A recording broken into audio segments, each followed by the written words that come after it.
rising. Great rising, great rising. Alright. I know it's late. That's peace. I'm up reading. Full moon energy got me kind of lit. Yeah, so I'm up reading. This piece, I just decided to just talk to you and shit. Great rising says, I need your phone number. I need your phone number. Please inbox me that shit. Please. Or I guess I could Snapchat you and shit. Something. Yeah, hell yeah.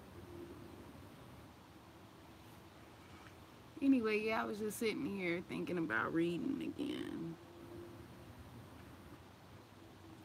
Reading live and shit. Great rising. Hell yeah. Man, reading changed everything for me. It continually changes everything for me. You think meeting new people help change your mind and change your life and shape your life? Man, this reading shit is crazy. The reading shit is crazy.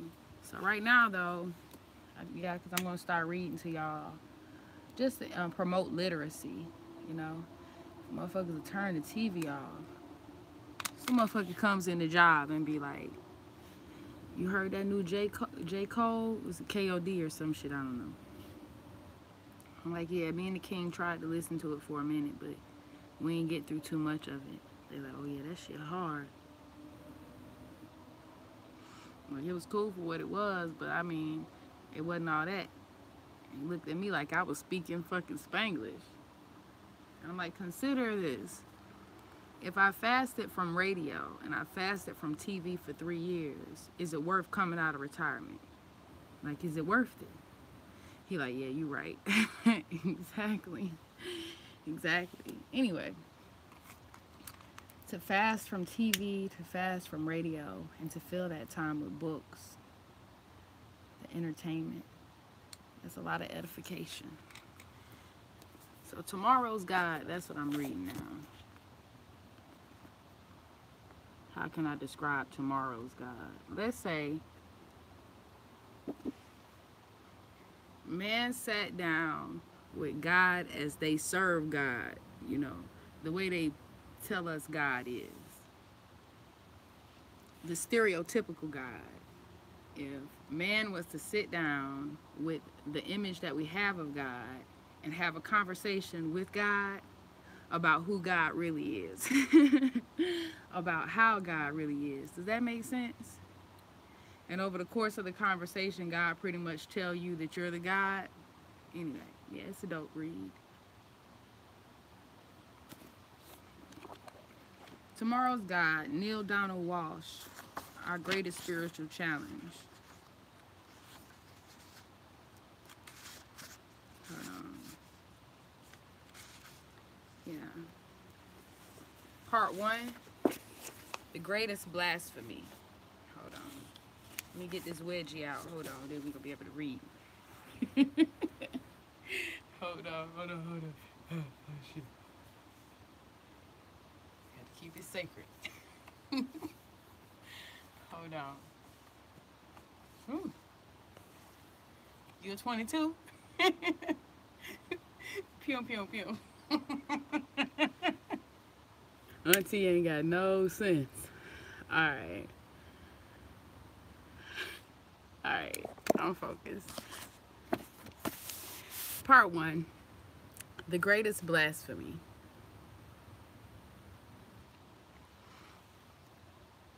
I don't know how we gonna do this and shit. Like, let me show you how it look right quick so you'll have an idea. Hold on. So it's a conversation. We need a new God. I know. No, I'm serious. We need a new God. The old God isn't working anymore. The old one never worked. You understand? So I'm gonna read it back and forth, but if I sound like a crazy woman, that's why. Hold on and shit. I'm feeling masculine as fuck out here. Hold on. Hold on. Give me a minute. We lift and separate. This shit fresh out the dryer, so I'm squoze the fuck up in here. Hold on.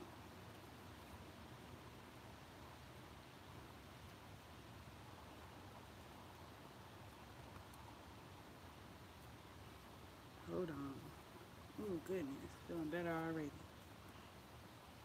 Indeed. Yes, indeed. Alright, hold on. Okay.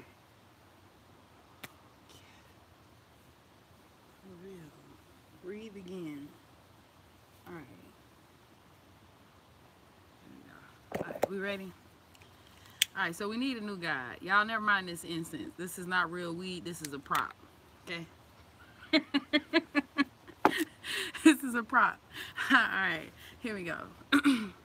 The greatest blasphemy. Yo, we need a new God. I know. No, I'm serious. We need a new God. The old one isn't working. Shit, the old one never worked. Some people think it did. They weren't looking at the world around them. They weren't. No, not honestly, not comprehensively. They were seeing only what they wanted to see. They were not seeing the cruelty and the fighting and the killing that's going on in God's name. They weren't seeing the separation and the oppression and the fear and the utter dysfunction, or worse yet, they were seeing it and played into it. They used it as a means of controlling the people. In truth, the old God, yesterday's God, hold on, let me put this incense out. In truth, the old God, yesterday's God, might have made individual lives work here and there, perhaps even many of them, but that God wasn't able to create just a society or a joyful, harmonious civilization, to say nothing of a peaceful world. And that God can't do that even today. Even today, with all your powers of instant communication and total connection and advanced comprehension and increased awareness and sophisticated technology and marvelous miracles, you can't produce the simple, humble experience for which humanity has yearned from the beginning of time. You can't produce peace. I know. You can't produce lasting joy. I know. And the God in whom you believe can't either. Why? Why can't all the best efforts of humanity and all the help we've begged for and received from God produce this result? Because the God in whom you believe isn't real. The God in whom you believe is made up. It is a God you created out of thin air, having nothing to do with the ultimate reality. Well, there's a challenging thought. That's just about the greatest blasphemy. All great truth begins as blasphemy. The time to challenge your most sacred beliefs is at hand. If you don't challenge your beliefs soon, your beliefs are going to challenge you. This book is meant to be challenging. This book is meant to save the world. Will it? That's up to the world. Why? Why isn't it up to you? If you're God, why isn't it up to you? Because my function is not to save the world. My function is to create. And after you create, you don't care what happens? I care what happens as much as you do. No, you don't. If you care what happens as much as we do, you won't let the world destroy itself. You mean if I care what happens more than you do, if I care what happens as much as you do, I will let the world destroy itself, because that's exactly what you're doing. Since I care only as much as you do, the world in which you live may very well be destroyed. At the very least, life as you know it could be irrevocably altered. And if that happens, I'll let it happen. Why? Why won't you do something to stop it? Because you won't. We can't. You can. You're God. You can do what humans cannot. Your statement is inaccurate. I can and you can, but I will not unless you do. Why not? What kind of God are you? The best kind there is, the only kind there is, the kind who gives you free will and who will never, ever interfere with that. Not even to save us from ourselves. If I saved you from yourselves, then you wouldn't be yourselves, but only a slave to me. You'd not have free will. Your will would be free only until you did something that I didn't want you to do. Then I would stop the exercise of your free will and make you do what I want you to do. Of course you would. If you were half the God that humans think you are, you would stop us from destroying ourselves. You would do what is best for us. You would make us do what is best for us. By whose assessment and by whose definition? Best by whose assessment and us by whose definition? By yours. By your assessment, by your definition. You would define what is meant by the term us. You would decide what is best for us, then you would make what is best happen for all of us. You depend on you to do this. That's what God is for. Really? Is that what you think? Part 2. Goodbye to yesterday's God. Most of humanity believes that God decides which humans are included in the word us. We then form groups or clusters around what you have decided, and we call them religions or faiths. You, God, then assure us that you will be bringing us back to you by telling us what is best for us. Those humans who are not included in your definition of us will not return to you under any circumstances, nor will those who are included if they do not do what is best for them. People in these two categories will be condemned.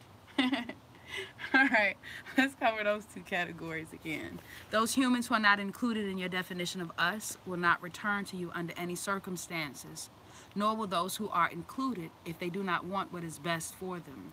People in these two categories will be condemned. They will suffer in the eternal fires of hell. Is that what you believe? Truly, is that how it is for you? No, not really. No, it is not, at least not anymore. Not after experiencing and understanding all of my conversations with God. But it is still the belief of most of humanity. And I come to this dialogue now to speak for most of humanity. You do. And why are you doing that? I want to ask the questions that I think most of humanity asks. To say things that I hear most of humanity saying. Why? So that humanity's questions may be answered. So that humanity's voice may be heard. So that humanity's experience may be enlarged or enhanced, expanded, even as mine has been.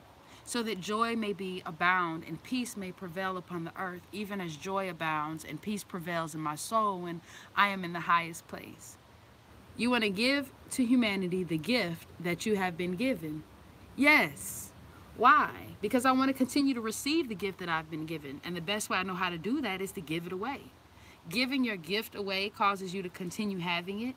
Yes. The gift that I give is the gift that I experience. How's that? Because only through the expression of who I am can I have... Only through the expression of who I am can I have the experience of who I am. Withholding my expression withholds my experience, because that which flows through me sticks to me. Because there is really only one of us, and I am part of that one. And so what I cause another to experience, I experience. And what I cause myself to experience, another experiences. That sounds like a whole lot of shit. Hold on, let me give you that again. Hey, look, if you see me off to the side and shit, you know it's my incense. I'm sorry. I'm trying to encourage that spider to go some other way. And the ants. Like, I know I'm outside in y'all's house and shit, but like, let me chill. Let me chill. Alright, so straight up, if you ever made somebody sad and you feel fucked up for it, you feel sad, like, damn, yeah, you know, we've said it, even in arguing, we say some shit, even if it's some real shit, and after the fact, we be like, damn, I wish I hadn't done it like that. And when we make somebody happy, we feel happy. If we've ever given somebody a gift that we know they're gonna love, you know what I mean? You already excited before you give them the shit. You lit to give it to them. Can't even hardly contain the shit because it's gonna make you as happy as it's gonna make them. Them being happy is what makes you happy. Best piece. Yeah. So what we cause another to experience, we experience. Sometimes karma takes a while to come back. Sometimes its response is immediate. You know what I'm saying? Its response is immediate.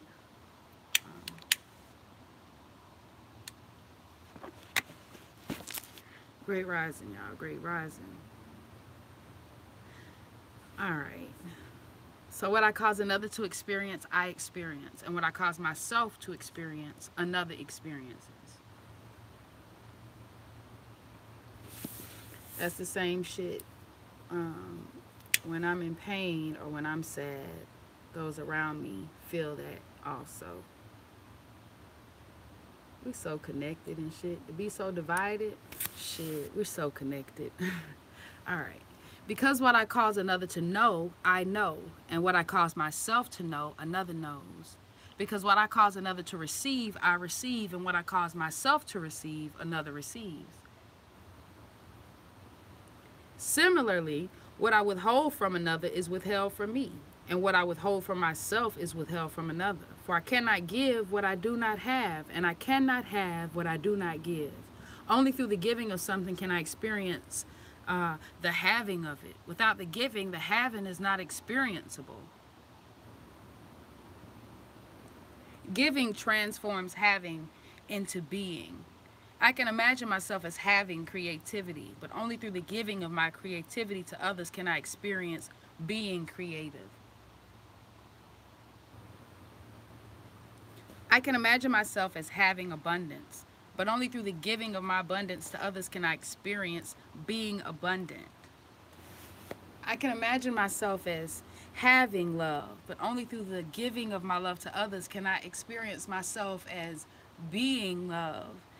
Giving transforms having into being. Listen, giving transforms having into being. Like, I don't want to like change the vibration or no shit, but if you consider hate, the people that give hate become hate, a frequency of hate, just fucked up, really. And those who give peace and shit, low key become a frequency of peace. Giving transforms having into being. And the miracle of giving is what we're giving only to ourselves. This is always the case, and this is the great secret of life. It is the unfolded mystery of every spiritual tradition. This is the universal law, and it cannot be avoided, nor can it be bypassed, sidestepped, or ignored. None of that. It will play its effect in our lives sooner or later. Thus it has been taught, as you sow, so shall you reap. And do unto others as you would have it done unto you. And what goes around comes around. What I know is that the fastest way to experience myself as having answers to my questions is to cause others to experience themselves as having answers to theirs. So now I speak for most of humanity, asking the questions of most of humanity and making the statements of most of humanity so that more of humanity may have and know God's responses to these questions and statements, even as I do, so that I may continue to know that I know. You've learned well. You have understood, and you've caused others to understand, and now you seek to cause even more to understand so that you may understand more. And so a circle completes itself in you, and a prophecy is fulfilled through you. For I've said to all of humanity, unto you will I send my messengers, and among you will they walk. Not only one, but many, not only in ancient times, but through all the ages, bringing you knowing of the truth of your being, even as that truth emerges in and through them as them. And they'll say to you, listen to this invitation. There's another way. There's another way to experience God. There's another way to live your life. Your differences do not have to create divisions. Your contrasts do not have to produce conflicts. The variations in your beliefs do not have to bring violence to your lives. There's another way. Yet you will not find that way by searching for it. You'll only find it by creating it. And you will not create it by remaining stuck in old beliefs, but only by opening yourself to new ideas about God and about life that can truly light the world. I want to help bring those new ideas to humanity, even as they were given to me. So continue now this dialogue, and that is what serves you, even as you serve humanity through this experience.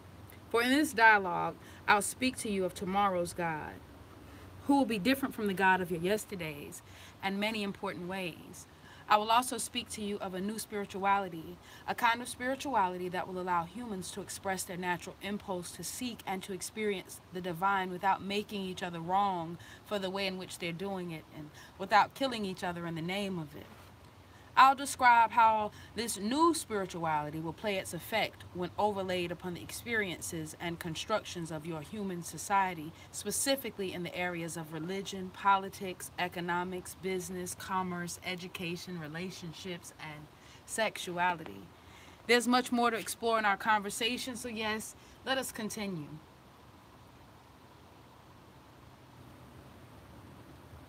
Yet, as I do continue this dialogue, I want to repeat that I can no longer speak only for myself in every instance, with every comment as the asker of every question. The truth is that I already have my answers to many of the questions I'll be asking. Yet, many humans do not, or they do have answers, but those answers do not work. They do not function or bring humanity the experience it says it seeks, or take humanity where it says it wants to go. Still, these humans are trying to make these answers work. They're trying to be faithful to the answers they've been given, and they're miserable and trying, and they're tired, and they're saddened in the effort, and they're confused, and they're angered by the process. And so you have a miserable and tired and saddened world. A world that is confused and angry. If I could interject and shit, that's really how I felt low-key when I just wanted somebody to tell me who was God's daddy. I just really wanted to know. Like, I know Jesus had a virgin mama, but I was like, who is God's daddy? Well, who is God's mama? You know, like, where was the other people and shit from if he only made two motherfuckers? It was a lot of questions I had. How did he walk on water? How you survive being swallowed up in the belly of a whale? Simple things. They were simple questions. They were simple questions. They were ones I wanted answers. And I was miserable and saddened and tired in my effort to wrap my mind around and accept the answers. It made me confused and it made me angry.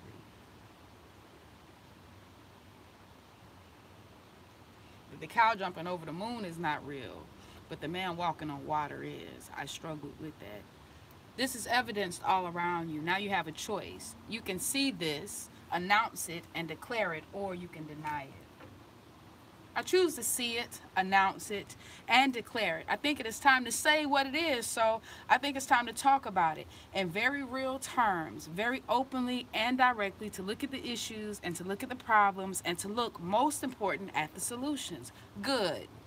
Then we'll proceed with the awareness that you're allowing yourself to ask rhetorical questions and to make rhetorical statements for the purpose of presenting the perceptions of many people, not just your own.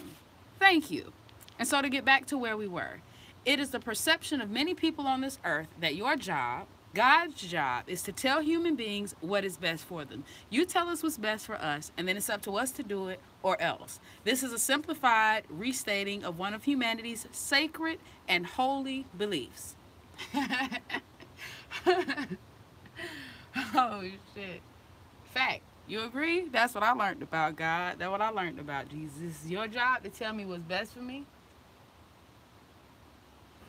to guide me to do that shit, and when I don't do that shit, to smite me down to the fiery pits of hell. Roger that. That belief is a fallacy. That is not God's job, and that is not God's purpose, and that is not God's function. It is the job and purpose of the God that many of you have created in your imaginations, but not of the God who really is. It is the function of yesterday's God, but not of tomorrow's God. That's the second time you've used that phrase. What do you mean by tomorrow's God? The God in whom you will believe on some future tomorrow. The God in whom you will have faith in your future. So we're going to get a new God then. Not a new God, but a new understanding of the present God, an expanded concept, a deeper awareness. But you agreed with me when we started this conversation that we needed a new God. I was going with the words you were using. Hold on, family. I got like I said, because one of these roaches run across one of these, run across chocolate thunder. Like I said, like I'm woke and all that shit, like, and I appreciate nature, but like, you know what I mean? When I say we won and shit, like we won like with me over here, and we won with you over there. Like, you know how that shit go. Hold on now. Turn me back to the old me. Alright, yo, I'm out to focus. Don't say, hey, I ain't playing shit. Fuck around with the fuck around. And I'm trying to smoke a little bit of reefer and shit under the full moon. Please now. That's what the hell you doing up now? What the hell you doing up? Don't even answer that, sir. Don't even answer that, sir. That ain't my business. Shirley, let me find out. Hold on. Let me get my innocent together. Then we're gonna keep on reading. But this is a dope read though, right? It's a dope read. It is, because it's the same conversation that anybody who,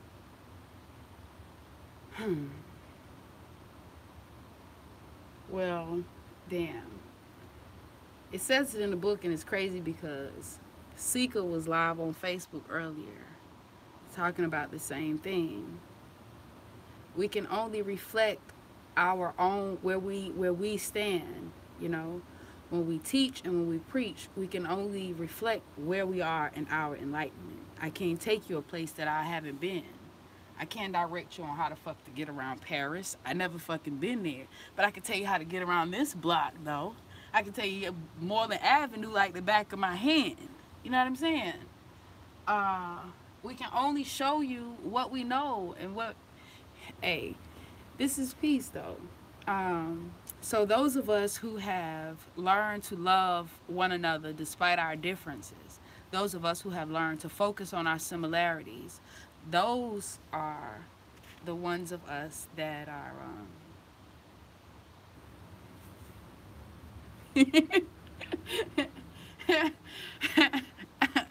we more woke. No, really and truly though, it does show where you stand in your enlightenment, where you can love your brothers and sisters despite the differences, where it's okay for you to pray to who you pray to and for me to pray to who I pray to, and ain't no shade in either one. We respect that both of our prayers are going both of our prayers give each of us individually momentum. You know what I mean? And that's what we care about. If we care about the movement, then you know what I mean? What's your drive and what's my drive shouldn't matter as much as the movement. And so it's peace. Yeah. To stand in a place where you can love the God in everything and everybody. Alright? Let me keep on going though. Hold on, let me get my incense together and shit. Oh, great rising. Oh, great rising. Damn, I ain't even see all y'all comments and shit. Great rising. Peace and love. Yeah, we probably not gonna end up doing power hours because I'm gonna be up with this book for a minute. I know when it's a good book when I can't even get through the shit. Like, I get to page 27 and then I be like, shit, I might finish it too fast. And so I just go back to the beginning, try to read back again. Then I go to page 29. I be like, shit. Yeah.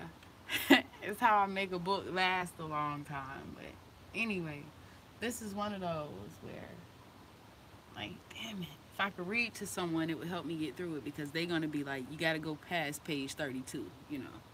So here I am. Anyway, let me get my incense together and shit. Then I'll be right back. Nas, I'm about to step in my office.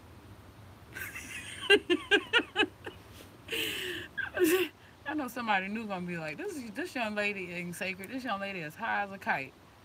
And sis, I am high as giraffe pussy. But besides that, I'm also focused, and this is how I am naturally and all the time.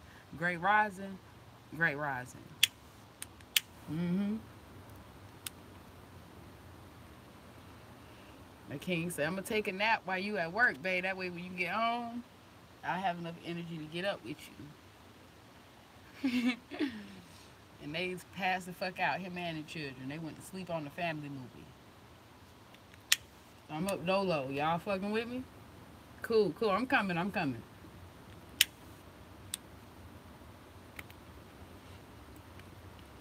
Alright. I have to take a lot of fire breath breaks. So I don't have to keep lighting up my incense. Alright, where we at? Not a new God, but a new understanding of the present God, an expanded concept, a deeper awareness. But you agreed with me when I started this conversation and said that we needed a new God. I was going with the words you were using, not wanting to get into semantics in our first brief exchange. I knew all along what I meant, and I knew all along that I would have a chance to explain it to you further. So what did you mean? As I've just said, I meant not a new God, strictly speaking, but a new version of God, a larger version of God. This is the same God who always was, is now, and always will be. It is simply not the God of your present understanding. Your understanding has been incomplete. I'm inviting you now to expand your awareness and come to a more complete understanding of who and what God is and what is true about life. I'm inviting you to create tomorrow's God. What if I don't want to let go of yesterday's God? What if I'm really attached to those ideas and, by the way, happen to think that they are right and they are true about God? Then you'll continue to create your life as you know it on your planet. So, what's bad about that? Look around you. Look around you. Do you like what you see? Then go ahead, continue to believe what you believe, but don't think that things are going to change. It's not a question of if, but how. Everything is going to change. And sooner or later, so will humanity's beliefs about God. That is when you will say goodbye to yesterday's God. And when is this going to happen? Actually, it's beginning to happen right now. Really? Well, so much for that being what saves the world because it's not changing anything. Yet it is. You're just not seeing the change. You're not aware of it, but as the changes increase, as they spread, you'll become more and more aware of them. Indeed, you'll become part of them. When will this process be complete? Never. The process of seeing and experiencing more and more and more and more of God is never ending. That's the joy of it. Well, when will it be complete enough for things to start getting better around here? Soon. Very soon, if humanity is willing. What does that mean? It means that if humanity makes this choice, a movement, a radical shift in humanity's understanding about God could occur rapidly, easily within your lifetime, within 3 decades, perhaps even faster than that once the first domino falls. It is simply a question of reaching critical mass. What will that take? Not nearly what you might think. Some people assume that critical mass is one more than half, but it is not, nor is it 25% of the whole, nor even 10% of the whole, nor even 5% of the whole. Critical mass is reached when 2 to 4% of the whole is affected. Watch the surface of water as it's brought to a boil. The boiling point is not reached at the point when over half of the surface is bubbling, but long before. The effect of critical mass is exponential. That's what makes it so powerful. A few bubbles break the surface of the water. Then, in a sudden rush, all of the water is boiling. So, a relatively small number of us make the first choice to create that shift in our understanding about God. What could make humanity willing to make that choice? Well, one of two things: more hatred or more hope. Another world shaking disaster born of rage and wrapped in violence and killing, or a global awakening produced in another way. And what other way? Other than disaster and calamity, there doesn't seem to be a way for human beings to wake up. Oh, but there is. There could be a worldwide movement to spread not terror, but peace, joy, and love. There could be a massive grassroots undertaking with people all across the globe mobilized at the community level to change the way things are. Just as there are now terrorist cells, there could be spiritual activist teams all over the earth. This would require leadership, of course, and it would require great commitment on the part of those who follow these leaders, but it is possible. It can be done. And the first step lies at the level of thought. Humanity's future depends on what humanity thinks about itself. It depends on what humanity thinks about God and about life. From your thoughts springs your reality. From your ideas, your future emerges. Thus, your beliefs create your behaviors, and your behaviors create your experience. What you believe, therefore, becomes a most important thing. What creates beliefs? Can anything in the exterior world of physicality create beliefs? Yes. Wait. It feels like we're moving too fast. Give me a minute. Back it up. Then stop. No, just don't really. Hold on. Hmm. The first step lies at the level of thought. Humanity's future depends on what humanity thinks about itself. It depends on what humanity thinks about God and about life. From your thought springs your reality. From your ideas, your future emerges. Thus, your beliefs create your behaviors, and your behaviors create your experience. That's dope. We always hear that our thoughts shape our reality, but for some of us, it's not that real. It's not that real. But when you understand that your thoughts or your beliefs create your behaviors, if you're in a relationship and you feel like somebody isn't loyal to you or somebody isn't trustworthy, then you behave a certain way. You love them a lot differently than you would if you felt love and light and loyalty from them. And so it is this idea, this thought, or this belief that changes your behaviors, and your behaviors are what change your experience. Our beliefs create our behaviors. Our thoughts create our behaviors. If I think I'm fat and I'm ugly and I'm unworthy and I can't commit to anything, I can't cut sugar out of my diet, I can't cut meat out of my diet, I can't get off soda, and I can't get off candy. If I really believe that, then my behaviors will reflect that. My thoughts will create my behaviors. So I'll still eat those things carelessly because I already concluded that this is what is to become of me anyway. Our beliefs create our behaviors, and our behaviors then create our experience.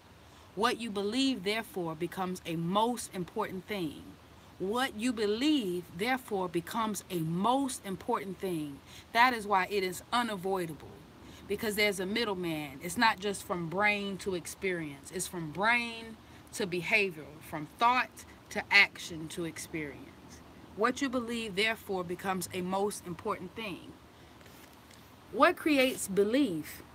Can anything in the exterior world of physicality create beliefs?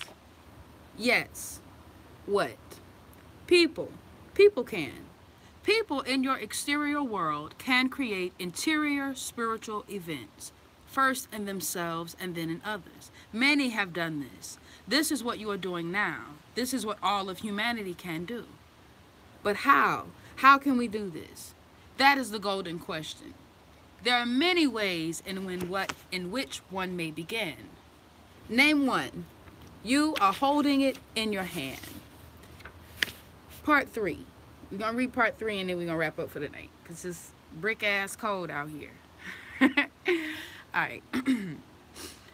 Part 3. Introducing tomorrow's God. So we're right back where we started. Yes, when I said this book is meant to save the world, I meant it. What is it going to tell me that other books haven't? Nothing. Nothing. Nothing. And it's going to save the world? It could. It was meant to, and it could. So if all that I'm going to read, you see what I'm saying? So if all that I'm going to read here has been in other books, why bother reading this book?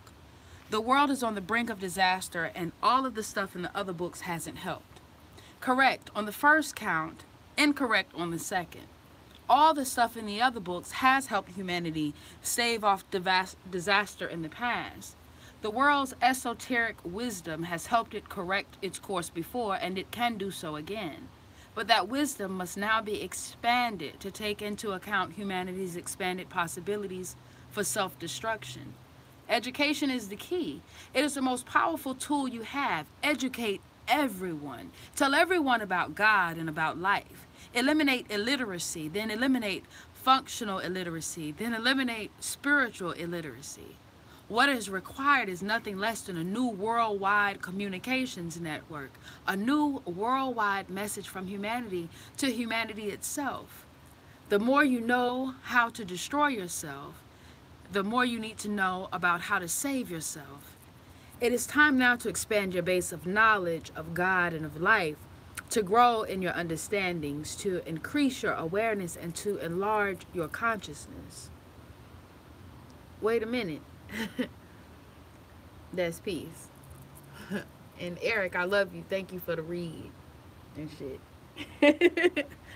I don't know you low-key stalker, so. So Eric, just peace and love for the book. I love you, black man. I appreciate it. I appreciate it, yo. Straight up. All right. All you do, I really do. Education is the key. It is the most powerful tool you have. Educate everyone.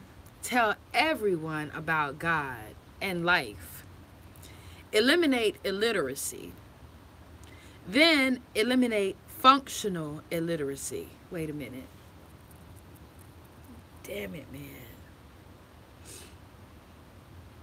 I remember when you sent the book and you was like, have you found yourself in it yet? And I brushed it off and shit because you know I get emotional as fuck. I was like, yeah, and shit. And then I asked you something else just to change the subject. But I have on every page. Every page I turn, I find myself in it, and that's peace because I am tomorrow's God. And that's peace. On so many levels. On so many levels. You know what I mean? From Jezebel to God, I'm trying to tell you, the journey is real. To eliminate illiteracy. All right. Yeah. That's why I read. It's why I've read so many books publicly. Yeah. So like if niggas won't read, but niggas like memes, then I gotta read and put the shit on the meme. That's peace. I want to meet you where you at. That's what tomorrow's God would do. So to eliminate illiteracy is peace. To then eliminate functional illiteracy, eliminate illiteracy. Keep a book in your car, family. You can get books at the thrift for the low. Just keep it in your car. And whenever you ride with somebody, have them read to you. You know what I mean? Just have them read. Your children, they be like, can we turn the radio on? Hell nah. You can get this book though. Just read. Just read to each other. I mean, plant the seeds. The smallest things make the biggest differences. You know what I mean? 2 to 4% is critical enough mass. You know what I mean? For real. 2 to 4%. If you begin to read to your children or with your children or your spouse or your friends even for 2 to 4% of the time, right, where you don't now at all, you would all be edified by it in a mass and critical way. You know what I mean? So that's peace. Functional illiteracy. Give me a minute. Functional illiteracy. It's what our children do before they learn to read properly, where they read pictures and shit. And there are grown-ass individuals working jobs where they have to use the pictures for the menu. And grocery shopping where they have to look at the picture. They don't know a can of tuna from a can of Alpo unless it's got, come on now, unless it's got a cat or a dog or somebody's pet on the box. Light. They want the light. Alright. This is what we're gonna do. Hold on. Hold on. We got this. Alright.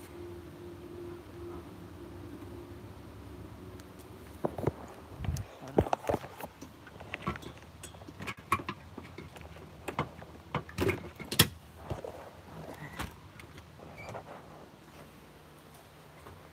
Give me a second, fam. Something to do with the bugs.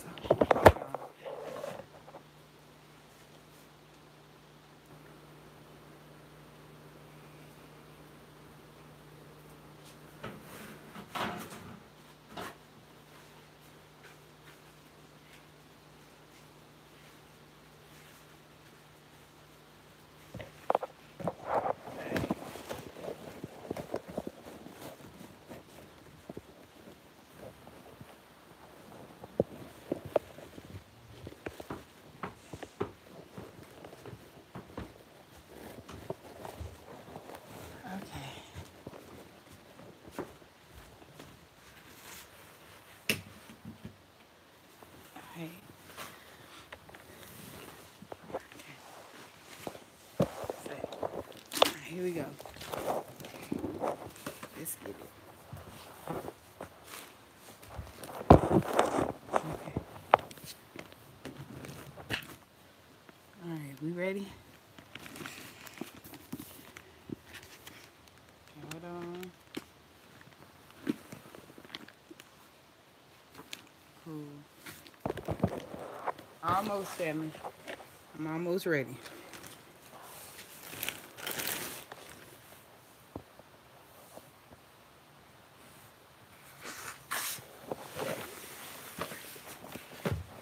All right.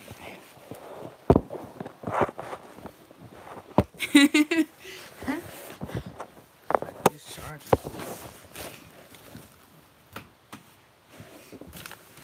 Okay. Find the book. Part 3.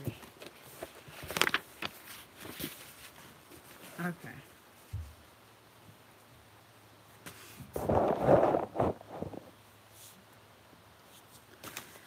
Okay. Functional illiteracy is where we were. Right. Reading pictures and shit. Then eliminate spiritual illiteracy. And we know what that is. Hey, baby. Oh, yeah, I'm almost done. No, come here. Let me kiss you.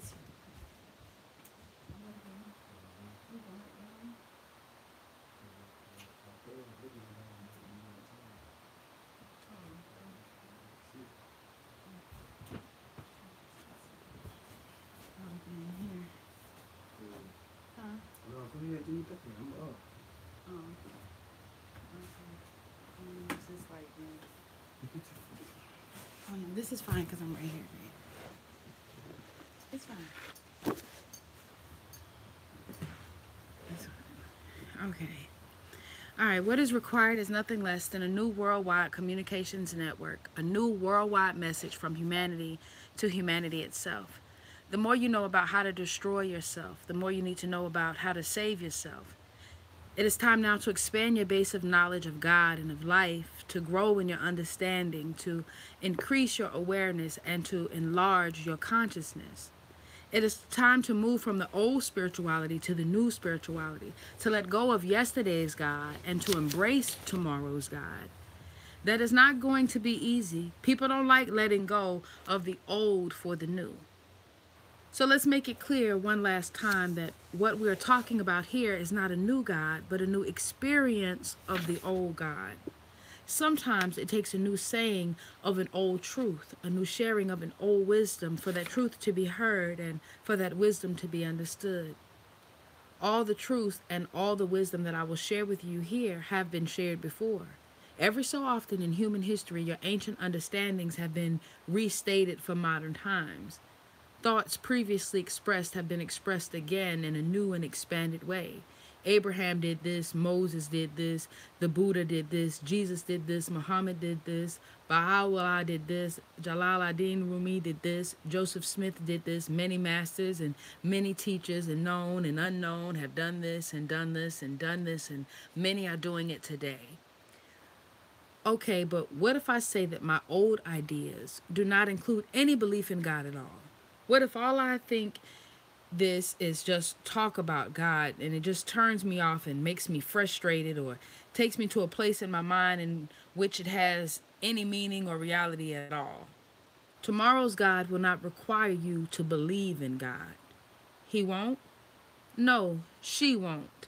And that's the first important difference between yesterday's God and tomorrow's God. One, tomorrow's God does not require anyone to believe in God. Wait a minute, tomorrow's God will be female? Yes, except when she's not, then he'll be male, unless he's not. In which case God will neither be male nor female, but rather without gender. Without gender, without size, without shape or color or any of the characteristics of any individual living being. And that's the second important difference between yesterday's God and tomorrow's God. Tomorrow's God is without the characteristics of any individual living being. You mean that tomorrow's God is not a living being? No, not in the sense that you mean those words. How can that be? If God is not a living being, then what is God?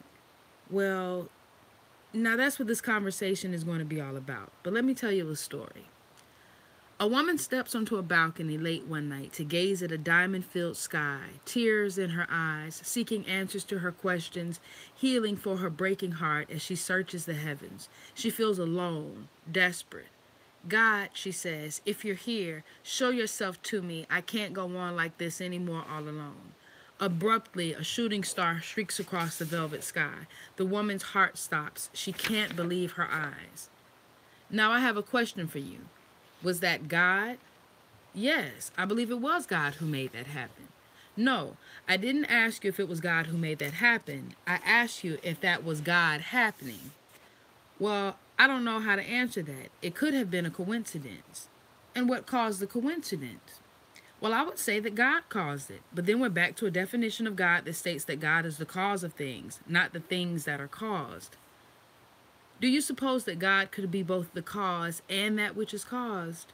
Do you think that God could be both the creator and the created? I never thought about it that way. I know that others have, of course. The great thinkers of human history have explored this topic repeatedly. An entire system of thought, pantheism, has developed around these explorations. Pantheism holds that the universe is one with God, that the creator and the created are the same. More recently, physicist John Wheeler has proposed the conception of the universe that he's called observer participancy, or a closed-loop participatory universe in which, as quantum physics would have it, nothing that is observed is unaffected by the observer. In other words, the creator and the created are one, each creating the other. Or, you have often put it, we are God godding. But no, on first glance, I would say that God is the creator and we, the world, are the created. And if I didn't believe in God at all, I would say that what caused the shooting star to fall then was just some random chance. And random chance randomly selected that random moment for that random occurrence. Yes, if I did not believe in God, I would say that yes, the occurrence was caused by randomness. What do I know? What are you asking me? I'm telling you that it could have been nothing more than what happened. The fact that it happened just then would have no meaning at all, except the meaning someone gives it. Now you've hit on something. Nothing has any meaning at all, save the meaning you give it. Now in the story above, what meaning do you give to the star shooting across the sky at the exact moment the woman is asking God to give her a sign of God's existence? I don't know what meaning to give it, really. I don't know what to make of it. I wasn't there having the experience, so I don't know. She might say that the shooting star was caused by God, or that the shooting star was God, answering her prayer right then and there. She might be moved to believe either of those things, given the synchronicity of the event. Indeed, and if she believed the shooting star was God, do you think she would experience God as male or female? I see what you mean. And I tell you that tomorrow's God will change form as each moment and each individual seeking to experience God dictates. Hold it. You mean we get to decide who and what God is? Why are you so surprised? You've been doing that since time began. You call this religion. Religions don't decide who and what God is. Religions simply tell us what God said about that. And who says what God said? Religions. So who is saying what? Religions are telling us what God told religions, or rather, what God told those upon whose teaching religions are based. In other words, what God told human beings. Yes, what God told human beings, but in very special revelations to very special people at very special moments in human history, such as the revelations being made here to you at this time. Well, now that's a pretty big stretch for most people. I don't think that most people are going to believe or accept that God would choose to reveal himself to me personally in the form of this on paper dialogue, if that's what you're asking. I'm very clear that they might not accept that yesterday's God would, given what you believe about him. But they might allow us as to how tomorrow's God would, because tomorrow's God will talk with everyone all the time. And that's the third important difference between yesterday's God and tomorrow's God. 3, tomorrow's God talks with everyone all the time. How? How will this occur? Will everyone be having conversations with God? Everyone is having conversations with God all the time. That will be an important message of the new spirituality. God is communicating with humanity in every moment. I did not stop talking to human beings 2,000 years ago, nor have I ever selected only a few human beings to whom to reveal myself. I am revealing myself to all human beings all the time, yet only a few human beings have embraced these revelations, have seen them for what they are, and have held them as sacred, and so it seems as though only a few have received them. God, the force, the energy, the design, the experience that some call divinity, shows itself in your life in the way that is exactly and perfectly suited to the time, place, and situation at hand. You either call that experience God or you call it something else, coincidence, synchronicity, random event, whatever. Yet what you call it does not change what it is. It merely indicates your belief system about that. If you believe that the way life is showing itself to you now is God, you will see it as God. If you do not believe that the way life is showing itself to you now is God, you will not see it as God. Some say that seeing is believing, but I tell you that believing is seeing. As you believe, so will it be done unto you. That's correct. That truth has been taught by many masters, and in the future, many more human beings will experience God's communications as exactly what they are, revelations from the divine. People will not require God to show up in one way and only in that way. People's beliefs about God will expand, and this expansion will increase their awareness of the God that has always been there. This reminds me of the story of the blindfolded man who was led to an elephant, upon whose side his hand was placed. He was asked to describe what he felt. He did his best, but when he removed his blindfold, he was astonished to find how little he had grasped out of the totality of the experience. That is a very instructive little story. So you're saying that tomorrow's God will be larger than we guessed, and that when we remove our blindfolds, we will discover that God actually changes form, appearing in a multiplicity of ways, depending upon the time and the place and the events of the moment. That is how humanity will allow itself to experience God on this most blessed future tomorrow. Yesterday's God, the God in whom most of humanity has believed thus far, is thought to be a constant. That belief will not change, but it will expand. God is not a constant. God is a constant. God is that which is constantly present and constantly changing, suiting itself to each moment so that God may be understood in that moment, embraced in that moment, experienced in that moment, and expressed in that moment. You are never alone. God is always with you. Yet you may often be unable to see God or to experience God. Hold on. If you are expecting God to show up in a certain way, as do so many of those who believe in yesterday's God. Okay, bye. Yeah. I'm just going to read like another page or so, family, because this part goes on a while. But I'm going to read this entire book. I don't know when. It's not going to be a set time, but anytime I pick it up to read, I'm going to make sure I start tagging the page numbers so you'll know. All right, that way you can follow them in order. But I'm just going to read a little bit more because shit, I'm reading. It's good as fuck and I want to keep reading, but I'm ready to cuddle and shit. So let me give you a little bit more and shit. And peace and power, family, to everybody here. Peace and power. Say don't assassinate the bugs. You see, anybody can get it. All right. Okay. So yeah, one more page. You are never alone. God is always with you. Yet you may often be unable to see God or to experience God if you are expecting God to show up in a certain way, as do so many of those who believe in yesterday's God.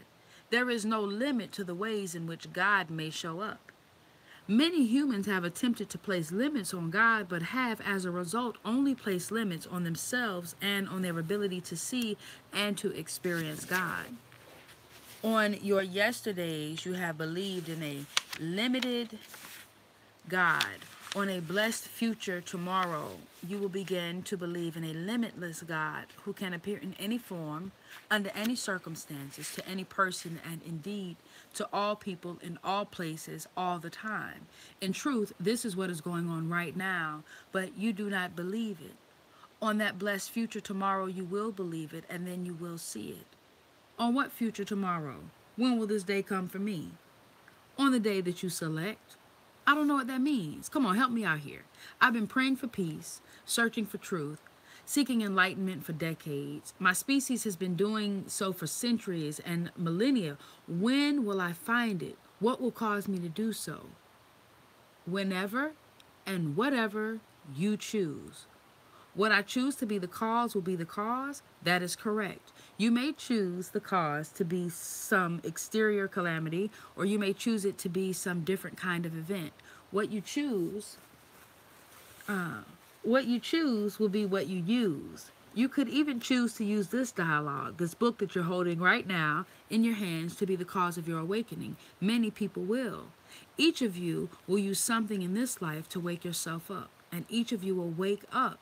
You are in a sleep from which all of you will awaken. Yes, but if we awaken too late, it'll be bad for us. We'll be left behind. We'll be deserted by God because we didn't answer his call while we still had a chance. That is not true. That is what someone's told you, but it isn't true. That is the God in whom some people want you to believe, and those who want you to believe this have used fear as their tool and would have you to use fear also. Yet if your wish is to see the source of all love, shall you use fear as your looking glass? If your wish is to see the source of all love, should you use fear as your looking glass? I tell you this, all of you will awaken. It is not my plan that some of you shall awaken and some of you shall not. What would be the good in that? What would be the point? I assure you of this, all of you will awaken. It is part of the process of evolution that you should awaken. It is part of the process of life itself. Life is the process of awakening. It is the process of becoming. Hell, we awaken every day. It's the process of knowing that one has become what one always was.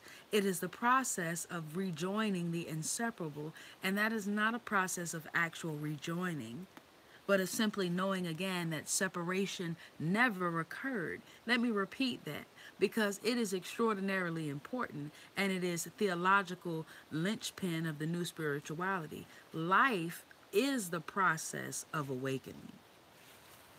Hell, we awaken a day. It is the process of becoming. It is the process of knowing that one has became what one always was. It's the process of rejoining the inseparable.